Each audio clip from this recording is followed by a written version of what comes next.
Olá pessoal, a Gazeta do Interior realiza neste mês de outubro as sabatinas com os candidatos das principais cidades de circulação do jornal. Nosso entrevistado de hoje é o candidato de Itabapuã, Tarcísio do Vale Pereira, do MDB. Ele tem 57 anos e foi o vereador do município durante 6 mandatos, inclusive é o atual presidente da Câmara da cidade. Candidato, nós começamos então falando justamente sobre sua vida política. Muitos moradores afirmam que o senhor morou em Catanduva por muitos anos e que voltou a morar no município recentemente. Como vereador por mais de 20 anos, o que o senhor fez pela cidade e por que ser prefeito novamente? Muito obrigado por ter aceito o convite do jornal. Olha, Luiz, eu que agradeço a oportunidade de estar aqui com vocês. É gratificante, mais uma vez, poder estar falando com os nossos ouvintes, a população. E já entrando na resposta da sua pergunta, meu boa noite, meu muito obrigado.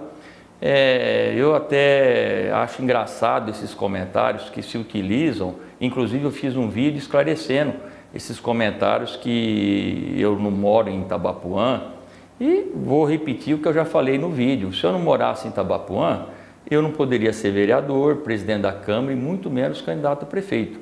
É que se utiliza dessa artimanha para que as pessoas se sintam desestimuladas em votar em mim, dizendo, votar no Tarcísio, mas não moro em Itabapuã. Mas é uma inverdade isso aí. Eu sou nascido em Itabapuã, criado em Itabapuã, amo minha terra, resido em Itabapuã. E são frutos dos adversários políticos, né, que não acham o que falar contra a minha pessoa, então utilizam dessa história de morar em Catanduva e não em Itabapuã para tentar tirar votos meus. Mas isso não vai me atingir, e esclarecendo que na realidade quem mora em Catanduva é um filho meu que sofreu acidente, ficou paraplégico e prestou concurso em Banco do Brasil, passou no concurso e o banco o transferiu depois de um período em Itabapuã para Catanduva. Meu filho, sim, reside em Catanduva. Eu sou de Itabapuã, moro em Itabapuã e pretendo morrer em Itabapuã, se Deus quiser. Quanto ao meu trabalho na vida pública, o que eu sempre busquei realizar, inclusive a minha proposta de se tornar um homem público foi sempre em procurar servir o nosso município, servir as pessoas. Sempre tive, participando dos eventos sociais da nossa cidade, sempre militando nas causas que a nossa população necessita, sempre procurando fazer o bem. E na Câmara, todo mundo sabe do meu trabalho lá, é um trabalho de vereador mesmo, analisando os projetos, acompanhando nas comissões, pautuando sempre pela legislação, fazendo sempre de forma correta, fiscalizando, e tanto é que a gente sempre teve aprovação nos pleitos que participamos. E a minha intenção de ser candidato a prefeito não é de agora, só que eu sou aquele político que espera as coisas acontecer naturalmente. Poderia às vezes ter forçado e sair do candidato em outro momento, mas acredito que o momento certo é agora, porque a maturidade veio chegando, os conhecimentos vieram aumentando, a experiência, e eu me sinto hoje em condições de ser o prefeito que vai fazer o diferente em Itabapuã. E o porquê, para ser bem taxativo no sentido da resposta à sua pergunta. Porque Itabapuã vem por uma sucessão de mandatos, pelo que eu vejo, com a mesmíssima maneira de se trabalhar. Sempre com grupos políticos ali, tendo interferência na administração. E eu quero ser o prefeito para ser eu o prefeito e tomar as atitudes, as ações que cabe ao prefeito tomar, sem interferência, sem influência de terceiros. Porque isso, de uma certa forma, acaba prejudicando a administração. E eu vejo ali, se eu for colocar aqui, talvez eu vou me estender o tempo. Então eu vou deixar das suas perguntas, que eu acho que aí você vai ver a minha resposta, o porquê que eu vou querer ser prefeito, tá certo? Tá certo, candidato. Vamos continuando então. A gente vai falar agora sobre um dos principais problemas de Itabapoã, que é referente à falta de água no município, né? Infelizmente, muitos moradores, a gente nos últimos dias tem recebido muitas reclamações. Estamos em pleno racionamento em Itabapoã e eu gostaria de saber, nós gostaríamos de saber quais são os planos do senhor para definitivamente solucionar essa falta de água em Itabapoã. Bom, então eu percebi que eu me estendi um pouco no tempo, então vou só concluir rapidamente, né, o porquê de ser prefeito, justamente por isso, porque como vereador, as pessoas chegam, reclamam para o vereador, olha, está faltando água, olha, está faltando medicamento, olha, senhor vereador. Eu, como vereador, são ações que não cabem ao vereador, e sim ao prefeito. Então, por isso que eu quero ser prefeito, para ser mais atuante nessas necessidades que a gente vê que a população tem. Em relação à água, é um absurdo, eu acho desumano um bem essencial como a água não chegar na torneira do trabalhador quando ele chega de tarde do seu serviço. E o que tem que se fazer? Planejamento. Tem que se fazer planejamento. Em Itabapoã não teve planejamento. As administrações que se passaram lá, eles ampliaram a zona urbana do município, perímetro urbano do município, se fez novos loteamentos e não se preocuparam nesses novos loteamentos se fazer poços artesianos para suprir a demanda de água. Então, o que precisa se fazer? Um estudo, um levantamento de qual a necessidade dessa demanda de água. Eu sei que foi feito agora um poço artesiano, deve estar entrando, acho que hoje, se não me engano, na rede de água esse poço, e vai ser feito um outro até o final do ano. Pelo menos é o que eu estou sabendo como vereador. E se isso não for o suficiente, nós vamos investir nessa área, porque um poço artesiano, ele não passa de 50, 60, 70 mil reais.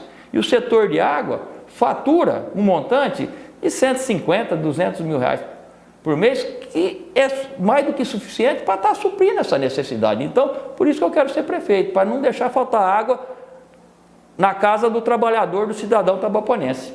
Tá certo, uma promessa aí do candidato que, se for eleito, nós vamos cobrar aí intensivamente. Candidato, agora a gente vai falar um pouco sobre transporte coletivo. Itabapoã fica no meio de duas grandes cidades como Rio Preto e Olímpia, né? Onde possuem muitos empregos, porém que hoje não tem meios de transporte para estes dois municípios. O que poderia ser feito para implantar alguma linha de transporte para as cidades? Olha, Luiz, é o que precisa urgentemente em Itabapoã. É melhor o transporte, a comunicação com as cidades circunvizinhas. Há uma carência da população muito grande nesse sentido e já foi realizado já um trabalho, se deu no início um trabalho. Agora, o que acontece? Existe um órgão que regula isso, chama-se Artesp.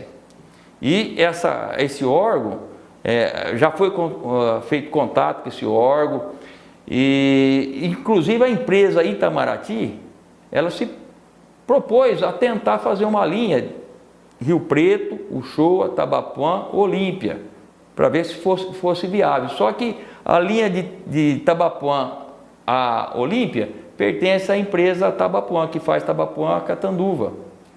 E essa empresa ela desativou essa linha de Itabapoã a Olímpia, e a Artesp até agora ela não desvinculou ainda essa linha dessa empresa. Então precisaria a Artesp dar a concessão para a empresa de Itamaraty fazer esse trajeto e deixar a empresa Itabapoã só com a linha de Catanduva a Itabapoã. Então nós vamos buscar, às vezes, influência até de deputado, né, para que a gente consiga reverter isso aí. Excelente. Agora ainda falando sobre transporte, nós vamos falar um pouquinho sobre o pedágio de Itabapoã, que hoje também é uma reclamação frequente de muitos motoristas, inclusive da região, que passam por ali, né, naquele pedágio que liga Itabapoã ao Uchoa. Além do preço ser caro, a qualidade do serviço prestado pela concessionária que administra aquele trecho, né, afirma que não é de qualidade. Os motoristas afirmam que não é de qualidade, infelizmente, né, já que apenas o trecho de Itabapoã recebe melhorias. O senhor tem algum planejamento no plano de governo do senhor para tentar resolver essa questão do pedágio, entrar em contato com a empresa que administra esse pedágio?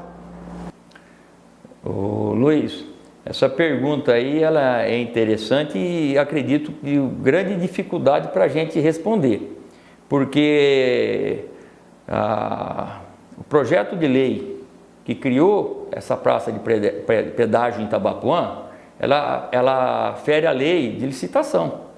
E há uma irregularidade muito grande desde a criação dessa praça de pedágio. E essa lei foi aprovada pela Câmara dos Vereadores? Aprovada pela Câmara, eu era vereador na época e fui um dos vereadores que votou contra essa lei. Porque a lei ela já fixava o valor do pedágio, ferindo a lei de licitação. Inclusive, já foi motivo de promotoria pública entrar com ação. Sim. E, se não me engano, por 2 ou 3 vezes, o juiz da nossa comarca deu favorável e fechou o pedágio. Só que eles recorrem para São Paulo e em São Paulo dá favorável a empresa reabrir o pedágio. E eu vejo que esse trabalho já foi feito, né, pelo governo da Felicidade, no primeiro governo dela, quando ela foi prefeita, e não obteve resultado. Então eu acho que devemos entrar em contato sim com a empresa, ver quais são as intenções dele. Agora, eu sou totalmente contra a prorrogação desse contrato, ou se rever essas condições de trabalho, porque é como você disse, é um absurdo você pagar um pedágio para andar em meia estrada, sendo que a estrada continua. Na época, quando foi instalado a praça, eu ainda tentei argumentar a necessidade, então, de se conversar com o Showa, ter um consórcio entre os 2 municípios, que a receita ficasse para os municípios, então, e não terceirizar da forma que foi feita, inclusive com um percentual que eu acho que é insignificante para o município, que, se eu não me engano, é 2,2% ou 2,3%, de um valor que o município não tem nem como controlar qual que é a receita que se arrecada. Ou seja, uma empresa só explora e leva todo o dinheiro embora e o município ainda... É isso que eu percebo e sou totalmente contra. Sou contra a praça de pedágio em Itabapuã. Candidato, agora nós vamos falar um pouco sobre saúde, né? Nosso tempo é um pouco curto, infelizmente, mas agora a gente quer falar um pouco sobre os médicos especialistas que existem em Itabapuã. Hoje Itabapuã só tem pediatra, ginecologista e psiquiatra apenas uma vez por mês. O senhor pretende contratar novos médicos especialistas para não ter que ficar regulando esses pacientes para outros municípios? É fundamental nós termos um atendimento médico de qualidade, ampliando essa rede de especialidades, porque isso traz um conforto para o cidadão itabapuanense. Não é fácil você levantar cedo, ter que pegar uma ambulância na rede pública, se locomover cidades vizinhas para buscar esse atendimento de especialista. E vamos trabalhar, vamos conversar com o quadro que nós montarmos na Secretaria de Saúde, quais são aquelas especialidades com maior necessidade, e vamos correr atrás desses especialistas e trazendo para Itabapuã, ampliando esse quadro de atendimento que é essencial e fundamental para o bem-estar do nosso cidadão itabapuanense. Candidato, agora falando sobre um pouco de empregos, né? A maior parte dos moradores de Itabapuã hoje trabalha em outras cidades. O que o senhor pretende fazer para trazer novas indústrias para o município? Olha, é um desafio. Luiz, nós temos uma área lá que também já, não vou dizer 20 anos, mas acho que uns 18, 17 anos foi adquirida pelo município, e a grande esperança de novas empresas chegarem ao nosso município, mas nós sabemos que não basta às vezes ter um terreno.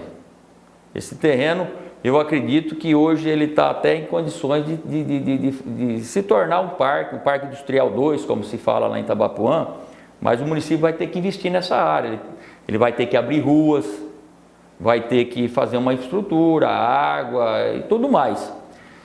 E a partir disso aí, trabalharmos, né, de uma forma que possamos atrair essas empresas, junto com a Câmara, fazendo leis para ter um atrativo fiscal para essas empresas, para eles poderem vir com um imposto reduzido e ter uma relação pública, trabalhando, visitando essas empresas. Eu ainda até fiz uma live ontem e falei nesse sentido, que eu pretendo, né, fazer um projeto.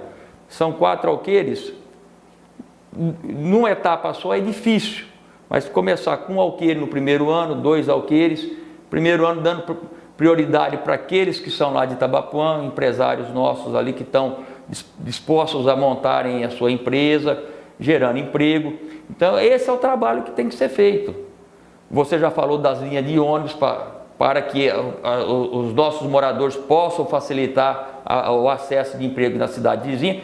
E nossa população ela é essencialmente agrícola, também parcerias com o sindicato rural, desenvolvendo a policultura, a agricultura familiar, gerando emprego no campo. Porque não basta você trazer empresa e às vezes a mão de obra nossa em Itabapoana não está adequada para essa empresa. Então, também trabalhando na adequação de mão de obra para que o trabalhador nosso possa trabalhar em empresas que porventura possam vir. Candidato, agora nós vamos falar um pouco sobre educação. Conforme a Gazeta sempre mostrou, construções de creches em Itabapoana se arrastam por vários anos por falta de verbas e burocracia. O senhor pretende construir novas escolas e creches? E se sim, o que o senhor pretende fazer para não acontecer o que aconteceu em outros mandatos? Construir creche só se tiver necessidade, tiver faltando na rede pública, né? Vagas para que as mães possam levar os filhos. Construir creche só para fazer política, fazer bonito, não é o caso. Eu acredito que se tiver demanda para crianças, alunos, né? Porque hoje a creche faz parte da rede de educação e com certeza temos que resolver isso aí. Buscar aí parceria com o governo estadual, federal. Agora, como você disse, não adianta colocar lá uma placa num terreno, aqui vai ser uma creche e só para dar ibope e frutos eleitoreiros e políticos. Não, tem que, se tiver necessidade, vamos trabalhar firmemente para resolver o problema. Agora, construir creche só para dizer que está fazendo uma construção e as pessoas passar lá e olhar, de forma alguma. Então, talvez, onde você se referiu, não sei a forma que você colocou a sua colocação aí, a gente sabe que teve alguns problemas em construção de creche no passado, que não é o caso, mas as creches que foram construídas, elas estão sendo úteis e estão sendo bem utilizadas no momento. Então, a intenção minha não pensei nisso, para ser sincero, porque eu não sei a necessidade. Mas se tiver faltando, vamos trabalhar firmemente para ampliar esse quadro aí. Falando agora sobre lazer. Candidato, Itabapoana possui um centro de lazer que vive abandonado e que só recebe melhorias perto de eleições. O que acontece com aquele local e o que o senhor pretende fazer caso seja eleito para que não aconteça o que aconteceu e que vire elefante branco aí, como a gente tem visto, né? Luiz, tuas perguntas estão sendo para afinetar a gente aqui mesmo, né? Eu vejo o lazer como um local imprescindível lá em Itabapoana. Nosso Itabapoana é carente num local onde as pessoas possam passar seu momento de lazer, sua recreação. E ali é um local muito bonito, não sei se você conhece lá. Conhecemos sim. Bastante arborizado, as represas ali, os lagos. E jamais aquilo pode ficar parado, jamais pode ser fechado. Aquilo, se me permite, foi um tio meu, quando prefeito, né, que construiu o lazer. Construiu o lazer, inaugurou e tivemos naquele período de administração MDB, 18 anos de administração MDB. E eu não me lembro de ter fechado em momento algum, ficar sem funcionar o lazer em momento algum. Após esse período que se começou essa sistemática que você falou. Fecha, fica desmanzelado, chega perto da eleição, põe para funcionar. Isso eu garanto. Eu renuncio ao cargo de prefeito. Se eu for eleito, se o lazer for fechado, deixar de funcionar, para atender essa necessidade da população de Itabapoana. Não me passa jamais na minha cabeça de deixar o lazer sem a manutenção, é fazer a manutenção, a limpeza. Não vamos inventar moda. Se der para fazer infraestruturas melhor, lógico, vamos fazer. Mas funcionar é o que tem que fazer, tem que funcionar. Campinho de bote lá precisa funcionar, tá? Não voltou a funcionar não, mas temos nossos senhorzinhos lá que adoram ir lá e jogar a sua botinha. Compromisso, lazer funcionando no meu mandato, se eleito for. E que não é uma manutenção cara, acreditamos, né? Apenas a manutenção comum e o município tem recurso para isso. Com certeza, senão pode fechar, prefeito, fechar as portas, meu Deus do céu. Se não poder manter uma área daquela em condições de atender a população, a limpeza pelo menos. Um compromisso então do candidato que nós também vamos continuar cobrando. Candidato, agora nós estamos chegando ao fim da nossa entrevista e gostaríamos então que o senhor destacasse qual que é o principal ponto do plano de governo do senhor, ficasse à vontade para as considerações finais e pedir o voto do seu eleitor também. Olha, Eu não tinha pensado nessa final aí, mas eu vejo assim, eu tenho falado que a saúde é o foco principal, mas nós temos assim uma atenção com a educação, que a educação no nosso município, ela vem sofrendo demais também por falta de planejamento. Nós temos ali um quadro de professores magníficos e ao longo desses anos não vem recebendo a atenção, o reconhecimento que eles merecem. Eu acredito que esse é um foco, um dos pontos principais aí para a futura administração estar atuando, tentando resgatar essa boa condição para os funcionários, para os professores, para o magistério exercer a sua função com dignidade. Dentro da educação, nós pensamos também, isso aí eu vejo também com grande importância, é a criação de um polo da Univesp em Itabapuã. Isso eu já tenho falado, tenho feito esse discurso, que é a Universidade Virtual do Estado de São Paulo. Eu já estive pesquisando, 235 municípios possuem, menores que Itabapuã inclusive, um polo desses, e é a oportunidade do nosso município estar cursando uma universidade.